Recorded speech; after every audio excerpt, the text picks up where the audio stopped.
மக்களே, welcome to our Pavithran Rishith vlogs. எல்லாரும் எப்படி இருக்கீங்க? நாங்களும் நல்லா இருக்கோம். இன்றைக்கி நம்ம பார்க்க போகிறது டெய்லி ஒன் டிப்ஸ் தான் பார்க்க போகிறோம்.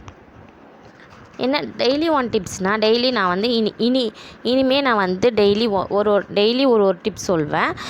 அது வந்து உங்களுக்கு எல்லாேருக்கும் யூஸ்ஃபுல்லாக இருக்கும். ஸோ இன்றைக்கான டிப்பு பார்க்கலாம் வாங்க. லேடிஸ்க்கு ஜென்ஸுக்கு எல்லாருக்குமே வர ப்ராப்ளம் தான். ஈவன் குழந்தைங்களுக்கும் அந்த ப்ராப்ளம் வரும்.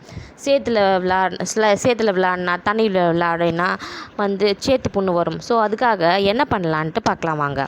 கடுக்காய், மஞ்சள் இது ரெண்டுத்தையும் எடுத்து தண்ணியில் சேர்த்து அரைச்சி அதை நைட்டில் படுக்கும்போது காலில் போட்டிங்கன்னா அந்த சேத்து புண் குணமாகும். சரிங்களா? இந்த டிப்பு உங்களுக்கு யூஸ் ஆகும்னு நான் நம்புகிறேன். நெக்ஸ்ட் வீடியோவில் ஒரு நல்ல டிப்போடு பார்க்கலாம். அது வரைக்கும் எங்களுக்கு சப்போர்ட் பண்ணுங்கள். சப்ஸ்கிரைப் பண்ணாதவங்க சப்ஸ்கிரைப் பண்ணுங்கள், கமெண்ட் பண்ணுங்கள், ஷேர் பண்ணுங்கள். எங்களுக்கு உங்களுடைய ஆதரவு வேணும். நெக்ஸ்ட் வீடியோவில் பார்க்கலாம். தேங்க்யூ.